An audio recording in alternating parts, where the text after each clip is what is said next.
¿Qué tal amigos? Sean bienvenidos a un nuevo episodio de Perspectivas CDMX. Les saluda Luis Eduardo Velázquez, director del diario digital Capital CDMX. Como ustedes saben, cada semana en este espacio los periodistas Arturo Páramo, Alberto Cuenca y Ernesto Osorio y un servidor ofrecemos perspectivas de un tema coyuntural que se vive en la Ciudad de México, sede de los poderes en el país. Y uno de los temas que se volvió la coyuntura en la Ciudad de México fue que una vez más salen a la calle los grupos de supuestos anarquistas. Muchos los consideran vándalos porque realizan actos destructivos, no tienen una voz, un liderazgo que los haga identificar. Las causas que dicen defender son como muy genéricas. Este caso ha sido el tema de la brutalidad policíaca, tanto en Estados Unidos como en Jalisco, y como la que se vivió en una movilización de ellos en la Ciudad de México, donde dos policías de la Secretaría de Seguridad Ciudadana que dirige Omar García Harfuch, de este grupo que es una unidad táctica de auxilio a la ciudadanía, ya no son los granaderos, pues cometieron el error de, al detener a la joven Melanie, aplastarle literalmente el cráneo con sus botas y dejarla en una muy mala condición de salud, lo que generó pues más protestas, les dieron más motivos a estos grupos. Y la coyuntura que nos trae todas estas movilizaciones nos hacen reflexionar y pensar y repensar y debatir qué es lo que está pasando en la Ciudad de México, y nos hicimos varias preguntas. Una de ellas es si estas manifestaciones se deben a la efervescencia política que ya se vive por el año electoral de 2021. También nos hace pensar si la policía falla porque no respeta los protocolos o no está bien capacitada. Y también un tema no menos importante que tenemos que considerar es el de la forma en la que la jefa de gobierno, Claudia Sheinbaum, se puso de frente en estos temas. A diferencia de otros gobiernos que estaban del lado de la policía, en este caso la jefa de gobierno decidió ponerse del lado de los manifestantes, argumentando que ella y su movimiento emanan de la protesta social, y por eso incluso encarceló a los policías que cometieron estos actos brutales. Entonces nos hace pensar qué pasa en la ciudad con el tema de la protesta, una ciudad que vive intensamente las protestas sociales como ninguna otra entidad del país. Es muy importante analizar estos fenómenos y también qué intereses probablemente están detrás de todas estas manifestaciones que hacen que la ciudad pues se paralice, tenga pérdidas económicas que se estiman en más de 22 millones de pesos solo por los desmanes que se hicieron la semana pasada en Polanco y también en el centro histórico. ¿Y quiénes son los responsables de generar estos movimientos que desestabilizan a la Ciudad de México, incluso estando en medio de la epidemia del coronavirus? Para tener una perspectiva desde una visión de los derechos humanos, buscamos en esta ocasión a la senadora del PAN, Kenia López Rabadán, que preside la Comisión de Derechos Humanos en el Senado, que se mantiene muy activa como oposición en esta materia que para muchos, el tema de los derechos humanos ha quedado muy vulnerable con la llegada de Rosario Piedra, que pues ha asumido un papel, digamos, muy cuestionable.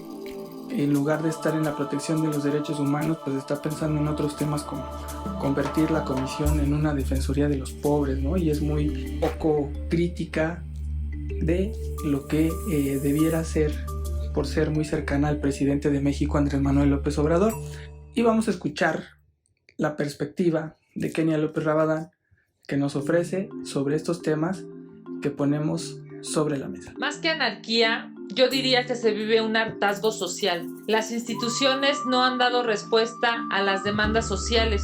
México debería ser un país con justicia, seguro y sin violencia, pero esto no ha sido lo que el gobierno ha materializado. Por eso es que la ciudadanía ha optado por hacerse visible organizando marchas. Urge que haya un Estado de Derecho, en donde un policía pueda saber sus límites y cuando los pase, sepa que va a ser sancionado. Y cuando un ciudadano también conozca sus límites y cuando los pase, sepa que va a ser sancionado. Un Estado de Derecho es lo que necesitamos en la Ciudad de México, sin demagogia. Existe una ley nacional sobre el uso de la fuerza, aplicable a todas las instituciones de seguridad pública en nuestro país, incluyendo a la Guardia Nacional y a las Fuerzas Armadas que participan en las tareas de apoyo policial. Esta ley establece las reglas de actuación de los agentes al momento de realizar detenciones, operativos, enfrentar a posibles delincuentes o atender manifestaciones y reuniones públicas. Por lo tanto, más que protocolos, es necesario capacitar a los elementos policiales bajo los estándares nacionales y también internacionales de derechos humanos, con perspectiva de género, ética, responsabilidades jurídicas, códigos de conducta, actuación policial, métodos de solución de conflictos, empleo de técnicas de control físico y sobre todo que se actúe siempre apegado a los principios de necesidad, legalidad, racionalidad, oportunidad y proporcionalidad para no transgredir así la dignidad de ninguna persona. Tanto en nuestro máximo ordenamiento legal como en instrumentos internacionales se reconoce el derecho humano a la manifestación de las ideas. En nuestro país han existido marchas emblemáticas que han exigido una nación más justa, más segura, para que se busquen a los desaparecidos, para que cese la violencia de género, por los estudiantes, por los trabajadores, por un país que garantice a los mexicanos transitar sin miedo. Las exigencias sociales no responden a tiempos electorales, responden a una indignación y a un hartazgo. Es por eso que hoy, sin lugar a dudas, vemos estas manifestaciones. Los protocolos de actuación no son de derecha o de izquierda. Se trata de aplicar la normatividad existente, capacitar a los elementos policiales en dichos protocolos y sobre todo ser empáticos con los requerimientos de la sociedad. Sin duda, esto no es un tema de derechas o de izquierdas, es un tema de legalidad. Gracias a la senadora Kenia López Rabadán, presidente de la Comisión de Derechos Humanos en el Senado de la República, que nos ofrece esta perspectiva muy amplia donde dice los gobiernos, más allá de que sean de izquierda o de derecha, lo que tienen que hacer es imponer un Estado de Derecho, donde lo que mande sea la legalidad. Es una perspectiva muy importante que deja ahí la senadora panista Kenia López. Y ahora vamos a escuchar a Arturo Páramo, quien trae una perspectiva muy interesante porque hace un repaso incluso de cómo enfrentaba López Obrador la protesta desde que era jefe de gobierno. Vamos a cederle los micrófonos. Hola, ¿qué tal? Este tema es sumamente interesante toda vez que todos los gobiernos han tenido una política muy definida para afrontar las manifestaciones. Y me remonto hasta la época de Andrés Manuel López Obrador como jefe de gobierno, en la que, pues, si bien hubo una efervescencia de manifestaciones en la capital del país, también hubo mucha permisibilidad. No se registraba el grado de violencia que se ha visto últimamente. Violencia hacia los establecimientos, no hacia las personas. Eso hay que dejarlo muy claro. Cuando llegó Marcelo Ebrard, estableció esta política de cero tolerancia y había una estrategia muy definida para afrontar las manifestaciones que se convertían en actos violentos. Se les encapsulaba a la gente que se detectaba que eran los que estaban generando algún tipo de conducta indebida. Se les impedía ejercer la violencia hacia monumentos, hacia infraestructura, equipamiento urbano, hacia establecimientos mercantiles. Esta actitud fue muy celebrada por unos sectores, pero también fue señalada como violatoria de derechos humanos por parte de otros. En la época de Miguel Ángel Mancera se mantuvo esta idea de que había que generar una estrategia para bloquear las manifestaciones. Se utilizaba un gran número de policías para generar barricadas o lugares en los que ya no podían seguir los manifestantes, y también se les encapsulaba o se les perseguía, se hacían incursiones en las manifestaciones para detener a los violentos, se les sacaba y se les remitía al Ministerio Público. Esa fue otra estrategia exitosa en su momento, pero también fue en algún momento inoperante ante la masividad de las manifestaciones. Fue la época de las grandes manifestaciones de la gente, y está la actitud del gobierno actual, que es de absoluta permisibilidad. Hay que recordar también esto que se intentó de los cinturones de paz el 2 de octubre pasado, que fue un fracaso. Luego esta inacción de esta manifestación de principios de la semana, en la que de la semana pasada, en la que se permitió hacer todo lo que los manifestantes quisieron.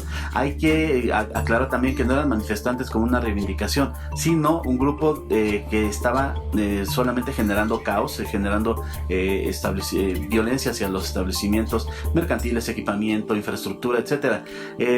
Y el ofrecimiento del presidente Andrés Manuel López Obrador es precisamente continuar con la política de generar algún cinturón de paz, grupos de gente no armada, para tratar de que no haya actos violentos, usando el convencimiento hacia los manifestantes, que eso es también inoperante. Habrá que esperar cuál será la siguiente manifestación grande en la ciudad para ver cómo se genera este cinturón de paz.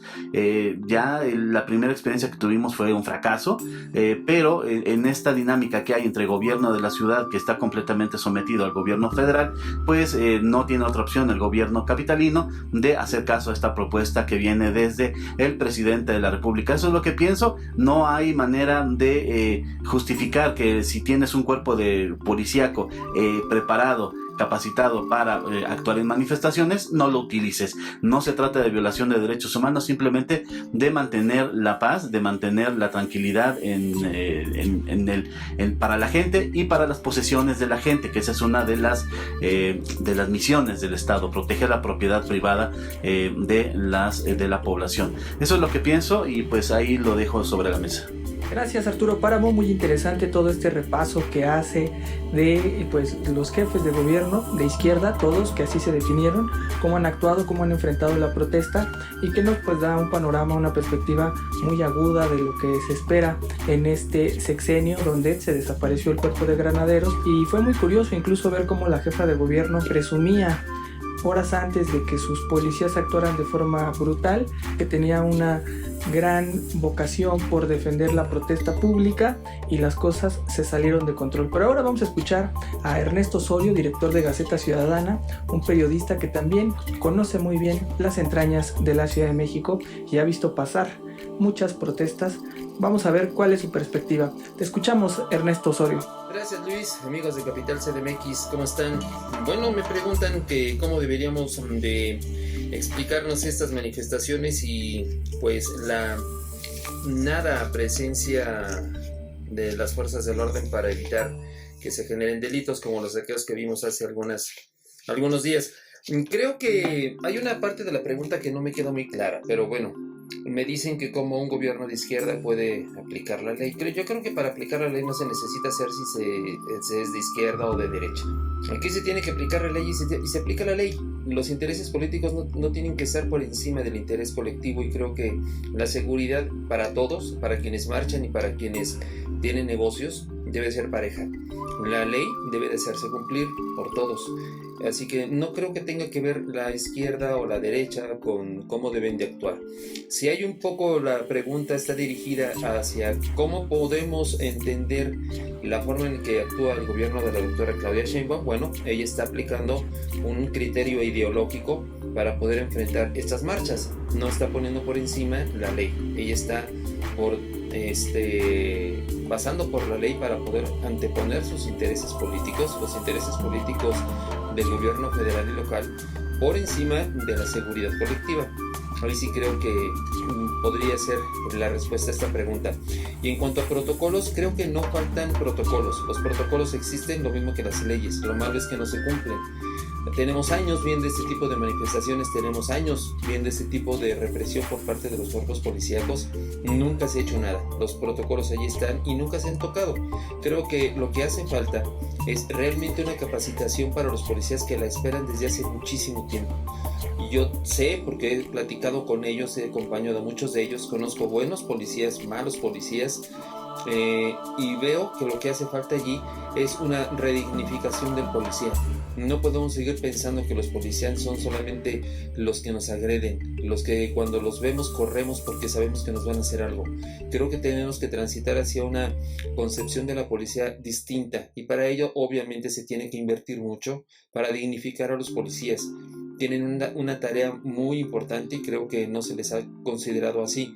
Lamentablemente están muy mal pagados y la capacitación pues es mínima, de hecho, para poder ser policía en la secundaria. Ahí viene ya desde esa idea una concepción de no dignificar a los policías. Creo que lo que hace falta es eso, dignificarlos, transitar hacia una recuperación del valor social que tiene la policía y después capacitarlos para poder enfrentar a este tipo de delincuentes que se filtran en las marchas, sean, perdónenme, adolescentes, mayores, pero igual son delincuentes, y puedan someterlos con la fuerza, pero una fuerza bien aplicada, como se debe de hacer para someterlos y no violentar sus derechos. Creo que eso es lo que hace falta.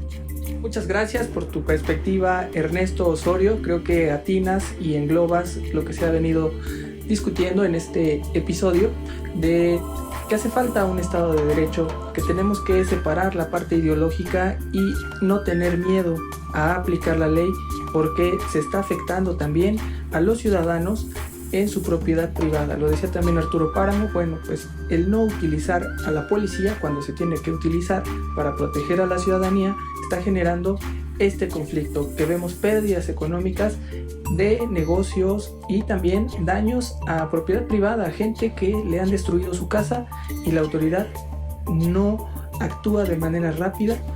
¿Por qué? Por lo que tú también señalas, pues tenemos una policía muy poco digna, muy poco capacitada, y que es la promesa de cada gobierno siempre, prometer una mejor policía, y nada más no la vemos llegar. Pero ahora vamos a darle los micrófonos a Alberto Cuenca, reportero de Capital CDMX, quien está ahí de cerca con la jefa de gobierno, Claudia Sheinbaum, y tiene su perspectiva. Te escuchamos, Alberto Cuenca. Hola Luisa, la pregunta de si se vive anarquía en la ciudad, creo ahí que lo que debería replantearse es si existe autoridad más bien para evitar que se dé esta anarquía, y evidentemente que sí, la autoridad no ha tenido mano firme para hacerse notar ante estas protestas que se han vuelto violentas y que dañan propiedad privada y mobiliario público. La jefa de gobierno reconoce pues de forma implícita que hacen falta protocolos sobre el uso de la fuerza, y por eso le pide ayuda a la Comisión de Derechos Humanos de la Ciudad de México para generar estos protocolos de actuación de la policía ante este tipo de manifestaciones, en donde siempre se desborda la fuerza policial, los ánimos se caldean y entonces ahí los policías pierden el control y llevan a estas situaciones en donde, como lo hemos visto, dos uniformados encuentran presos en el reclusorio sur porque pues abusaron de la fuerza y patearon a una jovencita.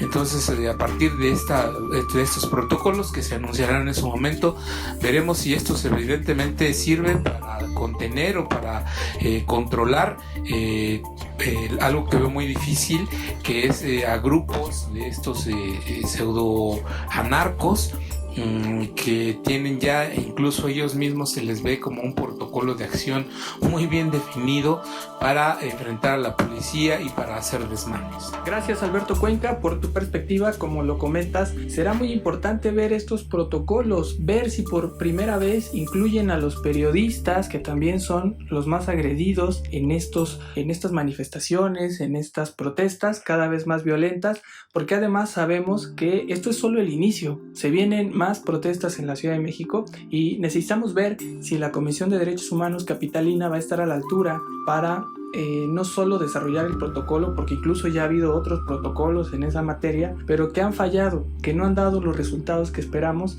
y ojalá no se cumpla lo que por aquí señalaba Ernesto Osorio, o lo que tú también señalas, de que no hay autoridad que le pueda hacer frente a quienes cometen actos vandálicos más allá de la protesta, porque eso sí nos estaría llevando a una Ciudad de México anárquica, donde literal no hay una autoridad y cada quien puede hacer lo que desee. Cualquiera podrá salir a vandalizar, a destruir, robar, incluso frente a las cámaras, a la luz pública, sin ser detenido, y eso no puede suceder dentro de una democracia y menos en una ciudad de libertades. Entendemos el mensaje de la jefa de gobierno, su visión garantista, pero apelamos a que se instaure un Estado de Derecho con esta visión garantista. Aquí dejamos el tema de Perspectiva CDMX, de lo que fue la coyuntura en esta semana, y vámonos a las perspectivas para lo que nos espera la próxima semana. Ya estamos en las perspectivas de la semana, esta semana que comienza, lo que nos espera, y vamos a cederle los micrófonos a Arturo Páramo, que nos regala su perspectiva. Sobre qué va a pasar en la próxima semana, eso es también sumamente interesante toda vez que inicia el ensayo de este gobierno de la Ciudad de México para la reapertura paulatina de establecimientos mercantiles, volver a los trabajos, volver a la actividad gubernamental, etcétera. Sin embargo, hay que tomar también en cuenta algo. Esto se da toda vez que el presidente López Obrador, hay que recordar esta dependencia que se tiene del gobierno federal, pide a la gente que ya salgan a la calle. Es muy curioso que el mismo día que el presidente saca su decálogo para volver a la normalidad, Hugo López-Gatell dice que en las entidades donde se va a transitar hacia el semáforo en naranja, que es de alto riesgo, ya no de riesgo máximo, ahí hay que mantener todavía las medidas de sana distancia, de preferencia no salir a la calle y obviamente llevar a cabo todas las medidas de higiene y de sanitización por parte de la población. Es decir, sigue diciendo que estamos en el punto alto de contagios, pero ya se está ensayando este retorno a la normalidad paulatino, y estamos ahí entre la postura de los científicos, que son los que saben, dice el presidente, que dicen que hay que mantener todavía las medidas de distanciamiento, sana distancia y de higiene, con esta urgencia de volver a la normalidad, a reactivar la economía, porque la actividad económica se cayó estrepitosamente durante el último mes, durante el último trimestre, de acuerdo con los indicadores de todas las instancias que miden la actividad económica, la actividad industrial, etcétera. Estamos en un momento que nunca habíamos visto de baja actividad económica, y eso le va a golpear al país, le va a golpear al proyecto de López Obrador, evidentemente, y pues veremos cómo se desarrolla esta semana de intento de vuelta a la normalidad. Gracias, Arturo Páramo, por tu perspectiva. Así es, entramos ya en lo que se llama en la ciudad semana de transición. Este gobierno que le encantan los eufemismos para entrar a la etapa de semáforo naranja en la nueva normalidad, pero vamos a ver cómo la estás viendo tú, Ernesto Osorio, director de Gaceta Ciudadana, para esta semana. Te escuchamos. Y bueno, para la perspectiva que tenemos de la próxima semana, aquí voy a ser un poco más breve. Creo que vamos a ver lo que representan las decisiones que se toman desde Palacio Nacional con una circunstancia de emergencia sanitaria que no concuerda. Lamentablemente vamos a ver dentro de unos 14 días, una vez que concluya esta semana, más contagios, más personas en el hospital, porque se decidió por un decreto de parte del presidente y de la jefa de gobierno, que solamente obedece, pues transitar hacia una nueva normalidad con una situación de emergencia sanitaria vigente en su pico todavía.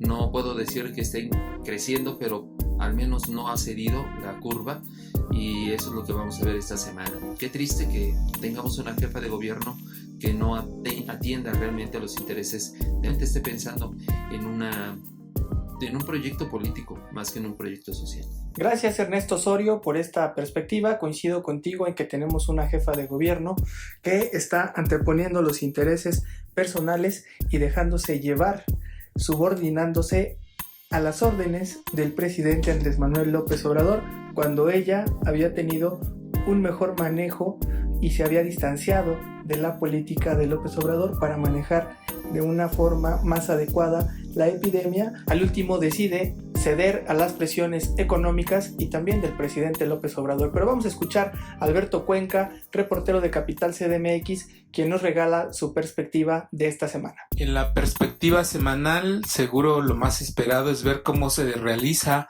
y cómo se desarrolla este plan de transición. Esta semana de transición en la que estaremos para pasar del rojo al color naranja en el semáforo epidemiológico por riesgo de COVID-19. Las fechas, la misma jefa de gobierno las planteó como que este lunes 15 se levanta el hoy no circula extraordinario, se reactivan algunas actividades como la manufactura y los negocios de barrio, como las papelerías, las tintorerías, en fin, y para el viernes 19 de junio sabremos si pasamos al color naranja, del rojo al naranja, hacia el día 22 de junio, y esto dependerá de cómo se comporte el el porcentaje de personas hospitalizadas en los nosocomios de la capital del país. Gracias, Alberto Cuenca, por tu perspectiva. Creo que todos coincidimos, yo me sumo a la perspectiva de todos ustedes, de que estaremos muy atentos a cómo se desenvuelve esta semana de transición, con los mejores deseos, esperando que no tengamos que regresar al rojo y que no se saturen los hospitales, que hasta el momento se ha visto un ligero descenso, pero con esta salida masiva nuevamente de las personas a los trabajos, a la economía de barrio en las colonias, puede dar un rebrote, un repunte, y eso sería una muy mala noticia para la Ciudad de México. Esperemos que funcione el plan que tiene la jefa de gobierno Claudia Sheinbaum y siempre se anteponga la vida antes que los temas económicos. Eso es lo que yo pienso, y creo que lo más importante ahorita será que nosotros nos cuidemos y no seamos factor de contagio en esta epidemia. Gracias por habernos escuchado en Perspectiva CDMX en este nuevo episodio. Se despide de ustedes Luis Velázquez. Les recordamos que nos escuchen en Spotify, también en nuestras redes sociales nos puedan seguir en Capital MX- en Twitter, en Facebook e Instagram Capital CDMX, y en nuestro canal de YouTube CDMX TV, y también que puedan estarnos leyendo en capital-cdmx.org con la información puntual todos los días. Nos escuchamos pronto. Abrazos, no periodicazos.